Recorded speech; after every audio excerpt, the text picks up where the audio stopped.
Hi guys, welcome back to Learn with Vaishali. Today we are going to learn simple sentence, simple steps. आज आपण अशा प्रकारे इंग्लिशचे sentence शिकणार आहोत की त्यासाठी आपल्याला ते लक्षात ठेवायसाठी ते पाठ करायचे किंवा काय करायचं सगळा गोंधळ आपला चालला आणि आपल्याला ते इंग्लिशमध्ये बोलायचं. तर त्यासाठी काय करायचंय, त्यांना आठवणीत ठेवण्यापेक्षा त्यांचा फॉर्म्युला आपण लक्षात ठेवू. म्हणजे काय, सेंटेन्स बनवताना 3 गोष्टीकडे लक्ष द्यायचंय. एक तर तो जो सब्जेक्ट आहे तो कोण आहे तो पाहायचा. सब्जेक्ट आय, वी, यू, दे, ही, शी. हा जो सब्जेक्ट आहे तर तो काय करतो, क्रिया काय करतो त्या पॉईंटकडे लक्ष देऊ. आणि त्याच्यानंतर जे लास्टला आहे ते कुठे, ती गोष्ट जी होती, जी क्रिया होती ती कुठे, ते प्लेस असते किंवा काही काम असेल त्याविषयी आपण आज आवर्जून जाणून घेऊन खूप छान सेंटेन्स बनवण्याचं परमनंट शिकू. त्याने काय होईल, आपल्याला ती कॉन्सेप्ट आहे ती एकदा लक्षात राहिली की आपण खूप छान फ्लुएंटली इंग्लिश बोलू शकतो. तर let's begin. Set is very simple. आजची जी आपण कॉन्सेप्ट ती व्यवस्थित शिकून घेऊ, व्यवस्थित समजून घेऊ. सब्जेक्ट कोण आहे, जी क्रिया आहे ती काय घडतीये त्या क्रियेकडे लक्ष द्यायचंय. काय आणि कोठे. प्रत्येक सेंटेन्स कोण, काय आणि कोठे हे जर आपण लक्षात ठेवलं तर खूप छान सेंटेन्स बनवू शकतो. जसं की आता मी सब्जेक्ट काय, आय लर्न इंग्लिश. आय काय काय करते, लर्न इंग्लिश. शी काय करते, cooks food. She cooks food. He plays cricket. He plays cricket. We watch TV. We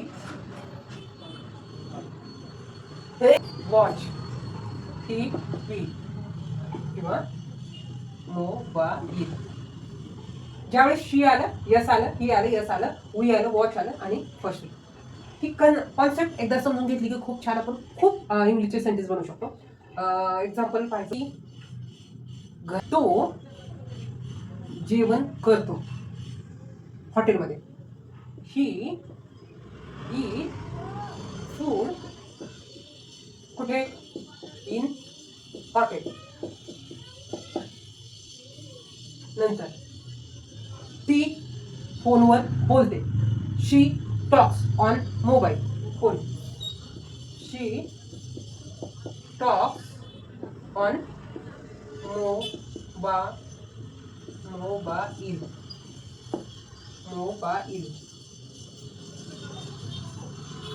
मी शिकत आहे.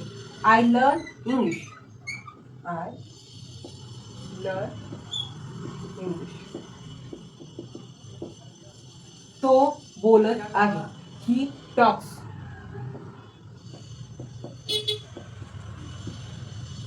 ही जी कॉन्सेप्ट आपण समजून घेतली तर खूप छोटे छोटे सेंटेन्स आपण तयार करू शकतो. आणि आपल्याला एकदा का कॉन्फिडन्स आला की आपण ऑटोमॅटिकली एक एक कडे लक्ष देतो. तर आपण सगळं आत्ता जे काही शिकत आहोत ते सगळं प्रेझेंट टेन्समध्ये आत्ताची जी क्रिया आहे त्याच्याविषयी आपण बोलतो.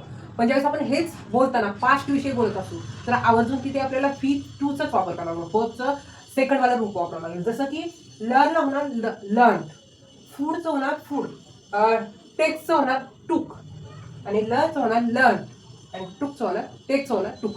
म्हणजे जसं जसं आपण वर्तमान, भूतकाळ आणि भविष्याविषयी बोलू त्यावेळेस एक ट्रिक लक्षात ठेवायची की आपल्याला त्यांना समजून घ्यायचं आहे की जे सेंटेन्स होतात ते कोण, काय आणि कोठे ह्याच्यावरतीच डिपेंड असतात. हे एकदा आपली ट्रिक लक्षात राहिली की आपण खूप छान इंग्लिशमध्ये बोलू शकतो.